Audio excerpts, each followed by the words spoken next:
할렐루야. 우리 2024년, 23년 지켜주신 하나님의 은혜에 감사해서 우리 하나님 감사합니다 이렇게 고백해 볼까요? 하나님 감사합니다. 네. 그리고 옆분들에게 또 감사 고백하죠. 늘 함께 해줘서 감사합니다 이렇게 해서 할까요? 예, 늘 함께 해줘서 감사합니다. 감사합니다. 여러분들 중에 3년 고개라는 동화 들어보신 분들 많을 겁니다. 북평이라는 마을에 고개가 있었는데 그 고개에서 넘어지면은 3년 안에 죽는다는 겁니다. 그렇기 때문에 사람들이 그 고개를 넘을 때마다 조심했다는 겁니다. 넘어지면 3년 후에 죽으니까요. 근데 어떤 할아버지가 장에서 약주를 드시고 흥건히 취해 계시면서 이제 그 고개를 넘어야 되는데, 야, 나 여기 넘어지면 안 된다, 그렇게 생각하고 걷는데 비틀비틀하다가 다른 술 취한 분이랑 부딪혀서 넘어지셨다는 겁니다. 그다음부터 고민이 되는 겁니다. 나 이제 3년뿐이 못 사는데 시름시름 앓기 시작하셔서 좋은 약을 다 드셔도 낫지도 않고, 그렇게 만병통치약이라는 산삼까지도 드셨는데도 낫지가 않는 것이었습니다. 그래서 이제 장례를 치러야 되는 모양이구나 이렇게 생각했는데, 그 소문을 듣고 시장에서 어머니랑 함께 생선을 판매하는 청년이 와가지고 할아버지한테 그랬대요. 할아버지, 걱정하지 마세요. 3년 후면은 죽는다고 한 그 고개에서 넘어지셨는데요, 얼른 그 고개에 가서 10번 더 넘어지세요. 그러면 30년을 더 살고요, 더 하면은 더 오래 사신대요. 그러니까 그 할아버지가 맞네, 3년, 한 번 굴려 3년이면 2번이면 6년이고 3번이면 9년이고 그래서 30번이나 굴렀다는 겁니다. 그리고 와가지고 나 이제 앞으로 90년 더 살 거야, 90년 후에 죽을 거야. 근데 말 그대로요, 할아버지가 점점 기운이 돋더니 그렇게 장수하셔서 100세도 훨씬 넘게 사셨다는, 믿거나 말거나 하는 얘기가 있습니다. 이 동화를 보면서 이런 생각하죠. 참 인간이라는 게 약하다. 거기 넘어지면 3년뿐이 못 산다고 생각하는 그런 존재구나. 그런 존재한테 이 청년은 참 지혜롭게 말을 하네. 어쩜 말을 해도 그렇게 아름답게 얘기할 줄 알지, 그런 생각을 하게 되었습니다. 여러분은 하루하루를 어떻게 사십니까? 세들백교회 리고렌 목사님은 이런 말씀을 하셨는데요, 우리가 매일 맞이하는 하루를 마치 남은 생애의 첫날인 것처럼 살라는 유명한 말이 있는데, 그러나 사실은 그 반대로 사는 것이 더 현명하다. 매일 맞이하는 하루를 내 생애의 마지막 날인 것처럼 살아갈 때 더 값진 인생이 될 수 있다, 이렇게 얘기했습니다. 여러분, 이걸 뭐라 그러죠? 이걸 종말론적인 신앙이라 그럽니다. 기독교는 종말론적인 신앙인데요, 무슨 얘기냐면 오늘 하나님이 나를 불러 가실지도 모른다, 그걸 생각하며 살라는 겁니다. 여러분들에게 하나님께서 오늘 밤에 너를 부를 거다 그런다면 여러분 오늘 어떻게 사시겠습니까? 핸드폰 보고 TV나 보거나 아니면은 유튜브 보고 이렇게 지내시겠습니까? 그러지 않을 겁니다. 내가 하나님이 오늘 나를 부르신다 그러면은 가족들 모아놓고, 얘들아, 너희들 믿음 생활 잘해야 된다. 그리고 내가 정말 다른 사람한테 용서를 빌어야 될 사람은 누굴까? 더 사랑을 베풀지 못한 사람은 누굴까? 하나님 앞에서 내 오늘 주어진 날은 어떻게 신실하게 보낼까? 이렇게 생각하지 않으시겠습니까? 여러분, 그렇게 생각할 줄 아는 것이 뭡니까? 참 믿음이죠. 시편 90편 10절에 보니까요, 모세는 이렇게 얘기합니다. 우리의 연수는 70이요 강건하면 80이라도 그 연수의 자랑은 수고와 슬픔뿐이요 신속히 지나간다. 그리고 우리가 사는 삶은 날아가는 것 같다, 이렇게 얘기했어요. 야고보는 야고보서 4장 14절에서 우리의 인생은 잠깐 보이다가 없어지는 안개니라, 이렇게 얘기했어요. 그러니까 우리의 인생이라는 건 뭐예요? 우리의 인생이 80평생, 90평생, 아니 100세까지 산다 그래도 하나님의 관점에서 보면 너무너무 짧은 시간이라는 거예요. 그럼에도 불구하고 우리가 마치 영원히 살 것처럼 이 땅에서 흥청망청 먹고 마시고 즐기고 내 삶을 위해서만 살다면은 그건 뭐예요? 그건 우리는 세월에 속는 거죠. 여러분, 그럴 수 없다는 걸 알 수 있잖아요.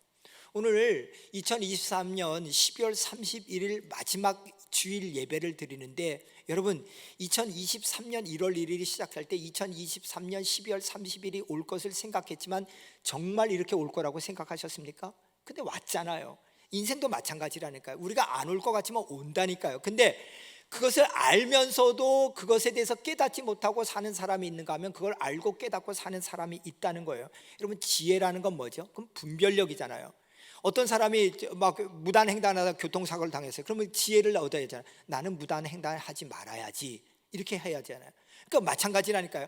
12월 31일을 맞이하면서 와, 12월 31일이 왔네, 내 인생도 마지막이 오는구나 하고 깨닫는 것이 너무너무 중요하다는 거예요.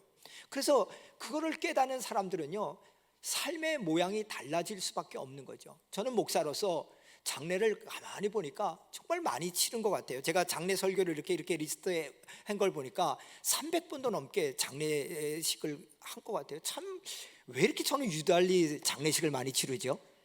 하여튼 그렇게 장례를 이렇게 설교한 것을 쭉 보면서 저는 장례식장 가가지고요, 별 사람을 다 봤습니다. 어떨 때는요, 권총 자살해가지고 형체도 알 수 없는 분도 봤고요, 어떨 때는 10개월 된 아이가 죽은 것도 봤고요, 어떤 분은요 정말로 나 같은 사람이 만나볼 수 없는 학자들도 만나봤고요, 또 미국에 있을 때 어쩌면 저렇게 돈도 많고 명망도 없고 그 인류 그 메인스트림에 들어가 있는 그런 분들의 죽음도 봤어요. 그런데요, 어떤 죽음을 보더라도요, 저한테는 이분이 하나님 앞에 설 준비가 되어 있냐 안 되어 있냐, 이것만 저한테 관심이 있죠. 이 사람이 박사를 했던, 이 사람이 뭐 좋은 대학을 나왔던, 어떤, 그건 전혀 저와 별로 관계가 없더라고요. 왜? 이 삶으로 끝날 사람인가, 아니면 영원한 생명으로 이어질 사람인가, 다시 말해서 예수가 있는 사람인가 예수가 없는 사람인가, 이것이 저한테 관심이지 그 어떤 것도 관심이 안 되더라고요. 그런 면에 있어서 여러분들은 오늘 12월 31일을 맞이하면서 여러분들의 마지막은 어떨 것 같습니까? 가만히 한번 생각해 보세요. 여러분들이 그렇게 즐겨 타던 자동차, 여러분이 돌아가시면 그대로 있어요. 제가 쓰던 이 설교용 아이패드, 제가 죽으면 여기 덩그러니 있을 겁니다. 제가 보던 핸드폰 그대로 있을 겁니다. 여러분, 그날에 부름 받으면은요, 내 것이라고 생각한 거 하나도 내 것이 아니에요. 다 나요. 그럴 때 여러분의 인생은 정말로 하나님 앞에서 어떨 것 같습니까? 그래서 오늘 본문 25절에는 이렇게 얘기해요. 그날이 가까움을 볼수록. 성경이 구약서부터 계속 얘기하는 건 뭐예요? 여호와의 날, 심판의 날, 그날 얘기해요. 그날은 뭐냐? 반드시 있다는 거예요. 예수님은 친히 마태복음 24장 29절 30절에 그날 환난 후에 즉시 그 해가 어두워져 달빛을 내지 아니하고 별들이 하늘에서 떨어지며 하늘의 권능들이 흔들리리라. 그때에 인자의 징조가 하늘에서 보이겠고 그때에 땅의 모든 족속이 통곡하며 그들이 인자가 구름을 타고 능력과 큰 영광으로 오는 것을 보리라. 무슨 얘기예요?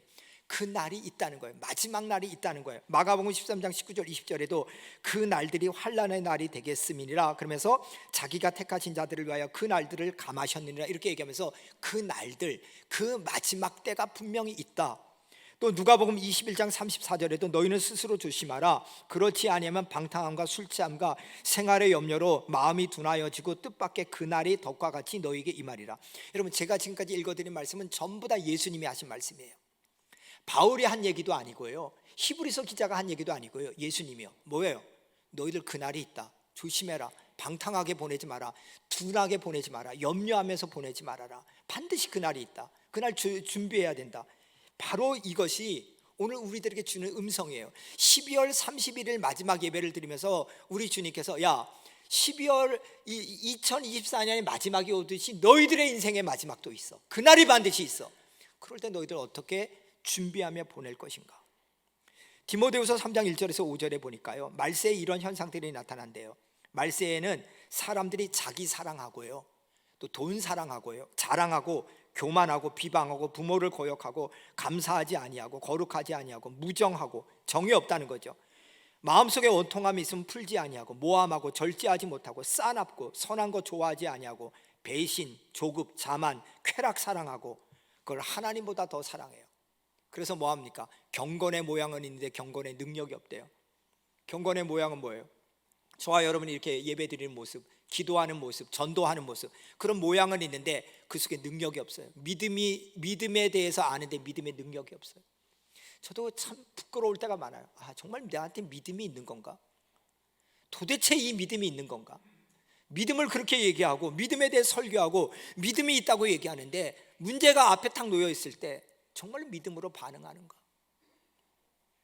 경건의 모양은 있는데, 그러니까 여러분 속에 이 모습들을 생각해 보세요. 여러분 속에 원통함을 풀지 않고 절제하지 못하고 하나님보다 돈을 더 사랑하고 자기 중심적으로 되는 이런 마음들, 경건의 모양은 있는데 경건의 능력이 하나도 안 나타나는 사람들, 그런 사람들은 뭐예요? 정말로 하나님의 마지막 때에 부끄러움으로 쓸 수 있겠구나. 그 음성을 우리에게 들려주고 있는 것입니다. 여러분, 사탄은요, 여러분들에게 예배 드리지 마, 교회 가지 마, 봉사하지 마, 전도하지 마 이러지 않아요. 너 예배 드려, 전도도 해, 봉사도 해, 신학대학에 가서 목회해도 돼.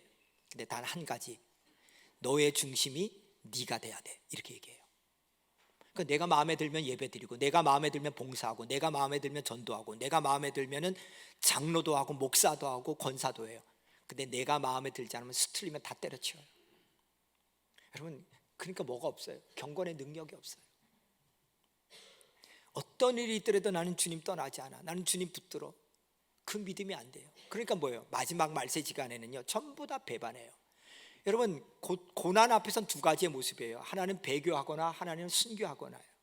근데 순교한다는 건 뭐예요? 나 자신을 죽이는 거잖아요.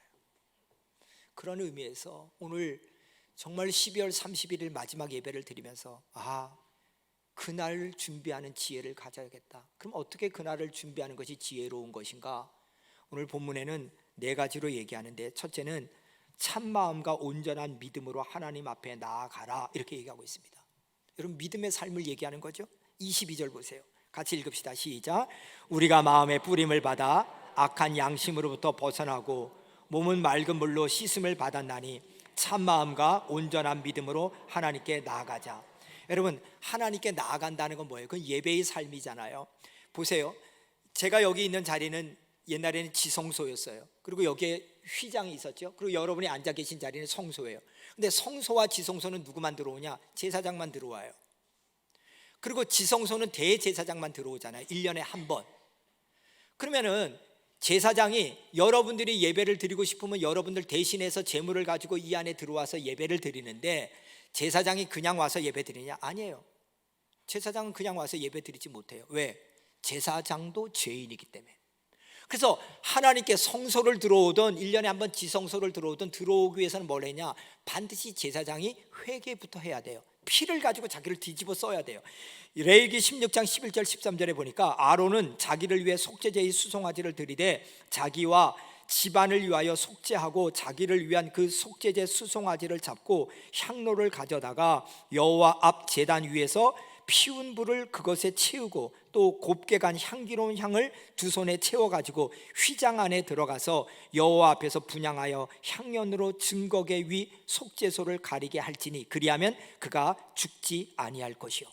여러분, 아론이 뭐예요? 대제사장이잖아요. 대제사장이 이 지성소에 들어올 때 뭐 하는 겁니까? 자기를 속죄한 걸 가지고 향을 피워서 가려요. 하나님 앞에서 더러움이 드러나면, 죄가 드러나면 죽으니까. 그런데 이렇게 짐승의 피를 잡아가지고 자기를 속죄해야만 하나님께 나올 수 있는 것을 누가 완전히 해결해 주셨냐? 그 예수님이에요. 예수님이 십자가에 달려 돌아갈 때 지성소와 성소 사이에 있던 휘장이 찢어져 버렸어요. 그럼 여러분과 저는 이제 뭐가 되느냐? 담대하게, 당당하게 하나님께 나갈 수 있는 자격을 얻게 된 거예요. 그래서 19절 20절에 보세요. 그러므로 형제들아, 우리가 예수의 피를 힘입어 성소에 들어갈 담력을 얻었다는, 담력. 그러니까 여러분도 저도 이 자리에 앉을 수 있는 건 뭐냐? 예수님의 은혜 때문인 줄 믿습니다. 이제는 우리는 하나님 앞에 나가도 죽지 않는다는 담력이 있어요. 오히려 하나님께 나가면 하나님이 기뻐하신다는 축복을 받게 되었어요. 이게 누구 때문에? 예수님 때문에. 그럼 우리는 뭐예요? 이 예수님이 나를 용서해 줬다는 이 믿음을 끝까지 붙잡자는 거예요. 마지막 때가 다가오면 다가올수록 주님의 보혈 외에는 하나님 앞에 설 수 없다. 마지막 심판 때에 구원받을 수 있는 길은 예수의 보혈의 피뿐이 없다. 이걸 분명히 하고, 여러분 정말로 이 믿음에 굳게 서시기를 주님의 이름으로 축원드립니다. 여러분, 제사가 끝나는 곳에 예배가 시작된다는 말이 있어요. 여러분, 제사는 뭐죠? 제사는 죄 용서받는 의식이에요. 제사가, 죄 용서가 받을 때 예배가 시작돼요. 여러분과 저는 제사가 필요 없어요. 우리는 뭐예요? 예수님 때문에 죄 용서를 받았기 때문에 그때 우리는 예배를 드리는 거예요. 근데 만약에 이 자리에 계신 분들 중에 아직도 제사가 필요한 분이 계실지 몰라요. 그건 뭐죠? 예수 그리스도의 대속의 은혜를 입지 못한 분이 계시다는 거예요. 여러분, 그러니까 그런 분들은 뭐 하는 거예요? 다시 한번 주의 보혈 의지해 나가야 돼요. 그래야 예배의 단계로 나가는 거예요. 저는 우리 가운데서 한 명도 하나님 앞에 예배 드리는 것이 막힌 자가 없기를 주님의 이름으로 축원드립니다. 에베소서 3장 12절 말씀에 보면 이렇게 나와 있어요. 우리가 그 안에서 그를 믿음으로 말미암아 담대함과 하나님께 당당히 나감을 얻었느니라. 여러분, 저는 이 구절이 너무 좋아요. 우리가 어떻게 하나님 앞에 당당히 나가요? 말도 안 되죠. 우리 같은 죄인이. 근데 뭐예요? 예수님 때문에, 예수님이 모든 죄를 용서하고 우리를 영원한 하나님 백성 되게 해줬다는 그것에 대한 믿음이 우리를 하나님 앞에 당당히 나가게 했다는 거예요. 그렇기 때문에 마지막 때에 여러분과 저에게 필요한 게 뭐예요? 이게 믿음이에요. 정말로 예수 그리스도의 보혈의 피를 의지하고 하나님 앞에 나가는 이 믿음. 나는 죄 용서받았다, 나는 하나님께서 나를 용서하셨고 하나님의 백성 삼으셨다, 이 믿음을 가지고 나가기를 주님의 이름으로 축원드립니다. 히브리서 11장 6절에 보면 믿음이 없이는 하나님을 기쁘시게 못한다 그랬어요. 그래서 하나님께 나가는 자, 오늘 여러분과 제가 하나님께 나왔잖아요. 나가는 자는 반드시 하나님 계신 것과 그가 자기를 찾는 자들에게 상 주시는 이심을 믿어야 할지니라. 여러분, 이 믿음이 여러분들의 마지막 때까지 굳게 있기를 주님의 이름으로 축원드립니다. 두 번째는 소망을 굳게 잡는 지혜가 있어야 합니다. 소망의 삶이죠. 23절 보세요. 23절에 보니까 또 약속하신 이는 미쁘시니 우리가 믿는 도리의 소망을 움직이지 말고 굳게 잡고 이랬어요. 약속하신 이가 누구예요? 하나님이죠. 미쁘시니, 미쁘다는 건 뭐예요? 신실하다는 거예요. 약속을 하신 하나님은 신실하신 분이니까 너희들이 믿음의 도리를 잡고 그 다음에 뭐죠? 소망을 움직이지 말고 굳게 잡으라는 거예요. 하나님이 이 믿음 가지고 사는 자들 반드시 건지신다, 하나님의 백성이 되게 한다, 지옥 백성이 아니라 천국 백성 되게 한다, 이 소망이 저와 여러분들에게 확실하기를 주님의 이름으로 축원드립니다. 그래서요, 마지막 때 보세요. 히브리서 11장도 그렇고 박해 시대 때요, 전부 다 믿음을 가진 사람은 그 믿음을 어떻게 잡았어요? 이 땅으로 끝나는 것이 아니다, 하나님의 나라가 있다, 천국에 있다, 이 소망이 굳게 잡으니까요 흔들림이 없는 거예요. 여러분, 미국 사람들이 제일 존경한다는 대통령이 에브라함 링컨 아닙니까? 근데 링컨은 좌우명이 이 또한 지나가리라. 이건 미드라시에 나오는 얘기죠. 다윗왕이 세공사에게 얘기합니다. 야, 내가 전쟁에 나가서 승리하거나 무슨 일이 있을 때 우쭐하지 않고, 또 내가 너무 힘들고 절망 가운데 있을 때도 낙심하지 않을 수 있는 글귀를 그 반지에 좀 새겨달라. 근데 세공사가 반지는 만들었는데 글귀를 만들 재간이 없어요. 그래서 지혜의 왕이라고 한 솔로몬을 찾아간 거죠. 솔로몬아, 솔로몬 왕자시여, 당신 아버지께서 이렇게 글귀를 만들어달라는데 저는 그 글귀를 만들 재간이 없는데 좀 가르쳐달라고. 그러니까 그 미드라시에 보면은 솔로몬이 얘기합니다. 이 또한 지나가리라. 그러니까 영화로울 때 우쭐할 필요도 없고 힘들을 때 비참할 필요도 없다, 이 또한 지나가리라. 그 구절을 얘기해 줬어요. 그래서 그 반지를 했는데 그거를 링컨이 자기의 좌우명으로 삼았어요. 여러분, 링컨의 생애를 여러분에게 말씀드려볼까요? 엄청난 실패와 고난인데요, 가난하여 7살 때요, 산골에 이사하느라고 초등학교를 1년 반뿐이 다니지 못해서 초등학교도 못 나왔어요. 9살 때 어머니가 돌아가셨어요. 9살 때 남의 집 점원으로 일했고, 16살 때 뱃사공으로 노릇했고, 19살 때는 가장 사랑하던 누나 사라가 죽었어요.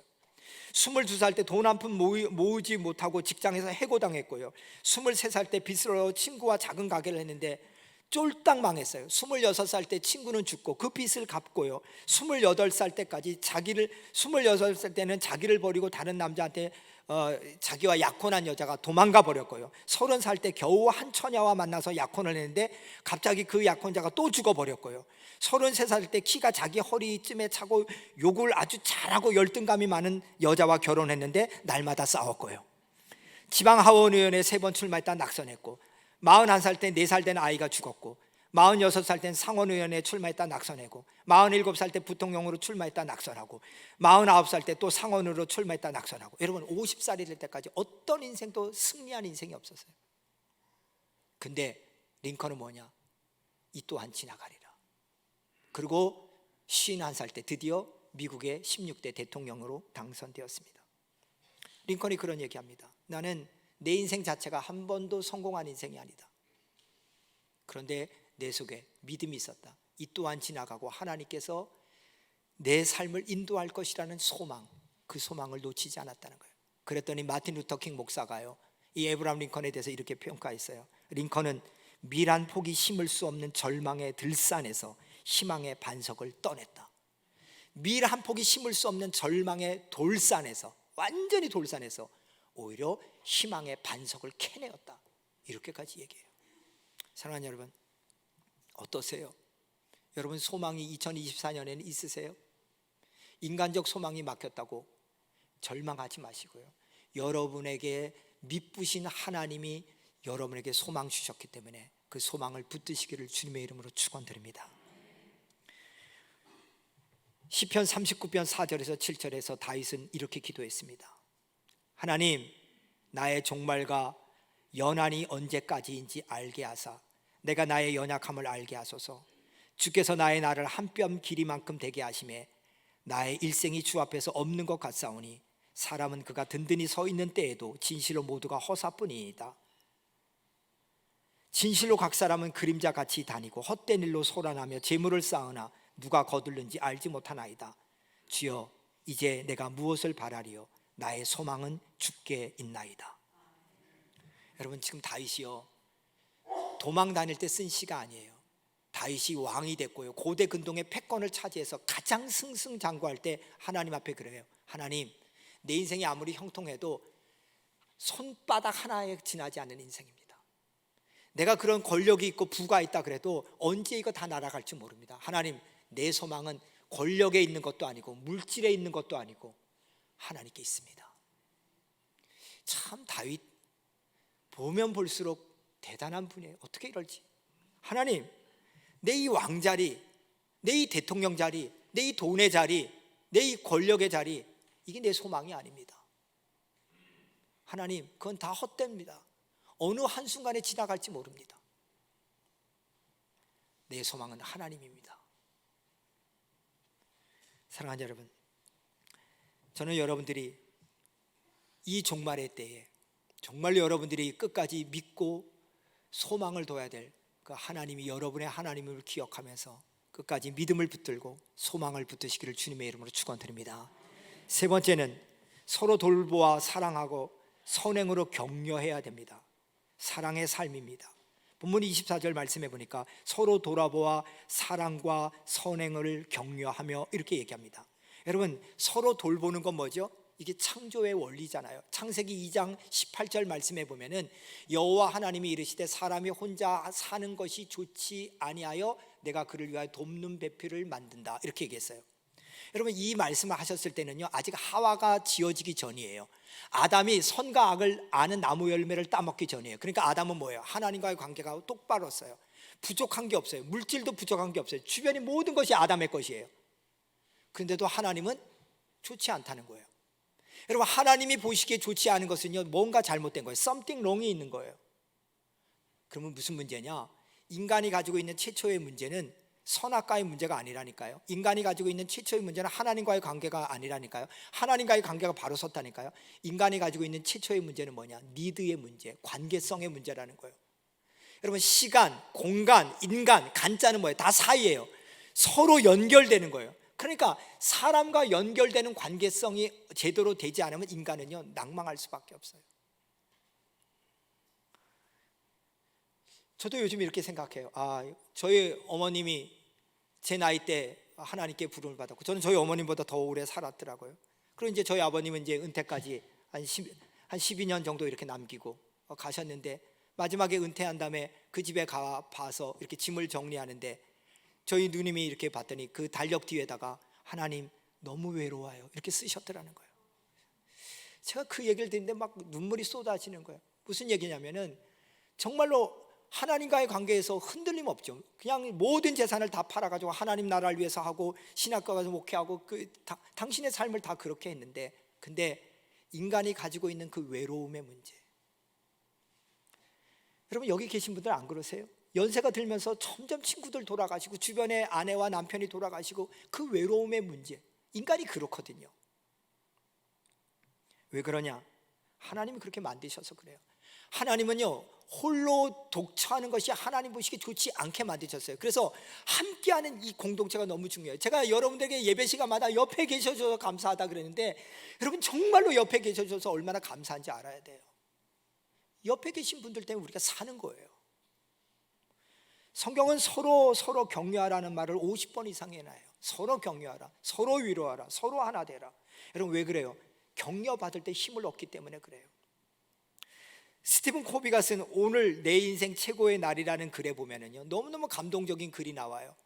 남태평양에 키니와타 섬에 자니 링고라는 사람이 살았어요. 근데 자니 링고라는 사람이요, 하루는 결혼할 때 암소 8마리를 장인에게 주고 아내를 데려왔다 그래서 그 마을에서 비웃음거리가 됐다는 거예요. 여러분 그 마을은 아내를 이렇게 맞이하기 위해서는 지참금으로 장인 어른에게 암소를 갖다 준대요.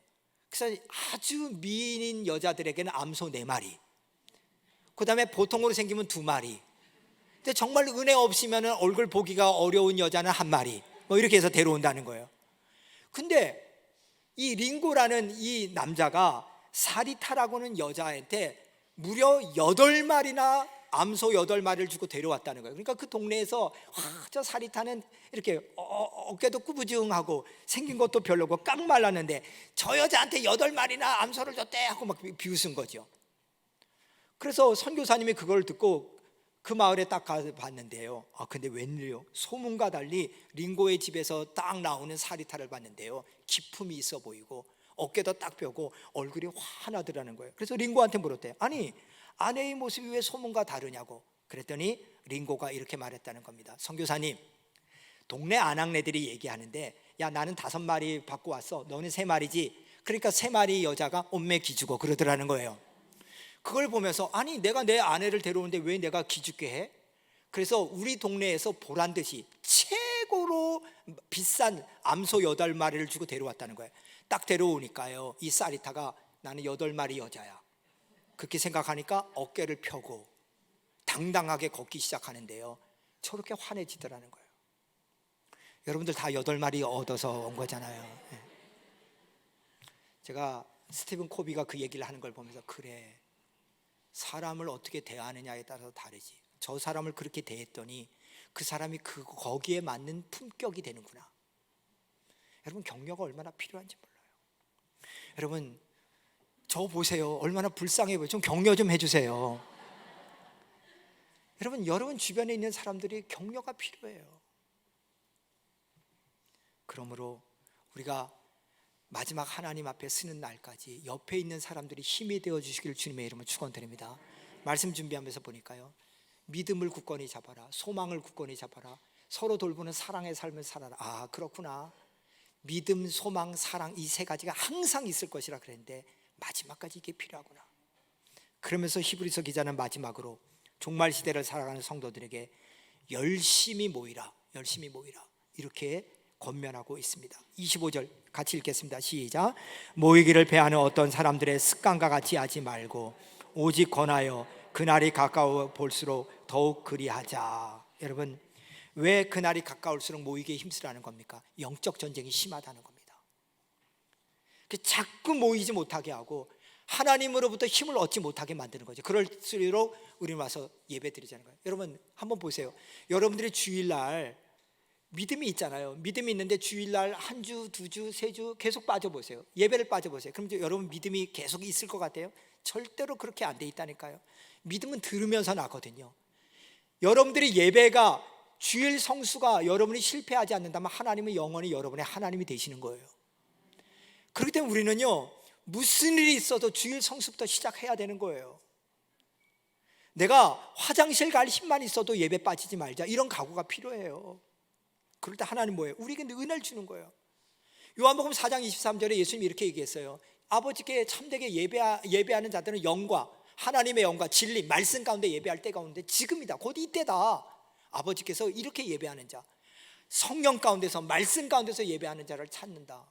그럼 여러분 뭐라 그래요? 내가 그 사람이 되겠습니다, 이렇게 나가야 돼요. 그렇기 때문에 우리는 뭐예요? 정말 예배를 소중하게 여겨요. 예배를 소중히 여기는 건 하나님을 소중히 여기는 거예요. 하나님은 예배를 우습게 여기는 사람을 우습게 여겨요. 그래서 그랬잖아요. 나를 존중하는 사람을 내가 존중하고 나를 멸시하는 자를 나도 멸시하겠다. 그게 사무엘상 2장에 나오는 말씀이잖아요. 그러니까 저는 여러분들 정말 하나님의 말씀에 소중히 여기세요. 어떤 분들은요, 예배를 내가 재단해요. 설교만 들으면 돼 하고 축도 시간에 나가요. 여러분, 가장 어리석어요. 축도는 하나님의 복을 받는 시간이거든요. 그걸 왜 놓쳐요?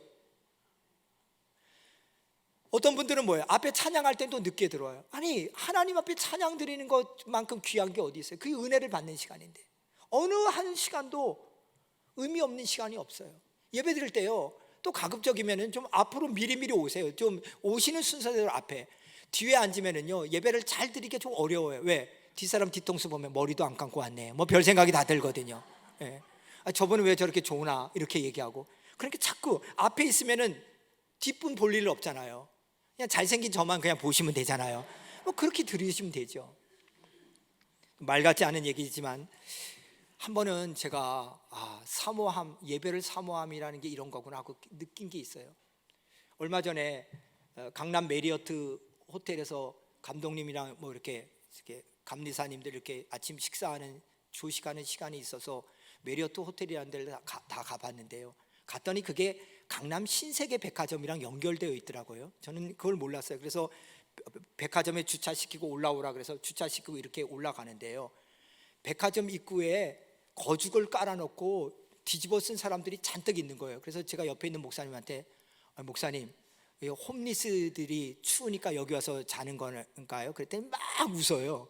왜 웃냐 그랬더니 이분들은 홈리스가 아니라 10시 30분에 백화점을 오픈하는데 그 오픈하면은 들어가서 명품 백을 사려고 기다리는 사람들이라는 거예요.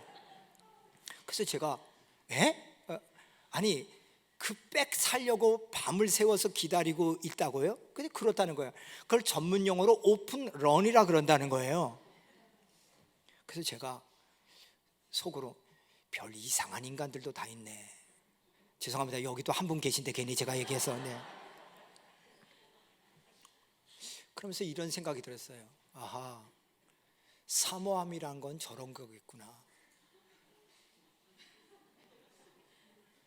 우리 교인들이 샤넬이든 젖똥이든 루비똥이든 저 똥만큼 우리 하나님 사랑하면 좋을 텐데. 여러분, 정말 예배가 어떠세요? 저는 솔직히 예배를 우습게 생각하는 사람이요, 제일 꼴 보기 싫어요. 예배를 소중히 여기세요. 마지막이 가까우면 가까울수록 하나님 앞에 열심으로 예배를 드려야 돼요. 로마서 12장 11절에 보면은요, 부지런하여 게을르지 말고 열심을 품고 주를 섬기라, 그렇게 얘기했어요. 우리 같이 읽읍시다. 시작. 부지런하여 게으르지 말고 열심을 품고 주를 섬기라. 사랑하는 여러분, 우리의 인생의 마지막이 언젠가는 올 겁니다. 한 명도 예외 없이 올 겁니다.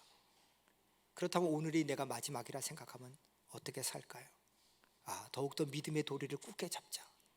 이 땅의 삶으로 끝나는 것이 아니라 영원한 하나님 나라가 있다, 소망을 잡자. 그리고 그 나라 가기까지 나 혼자 못 이겨. 우리 믿음의 식구들이 이렇게 중요해. 서로 사랑하고 격려하고. 우리 그런 얘기 하잖아요. 사랑하기도 짧은 시간, 미워할 시간이 어딨냐, 이런 마음을 가지고, 그리고 함께 모여서 하나님 예배하면서 그 예배가 천국까지 이어지는 그런 축복이 여러분과 저의 것이 되기를 주님의 이름으로 축원드립니다.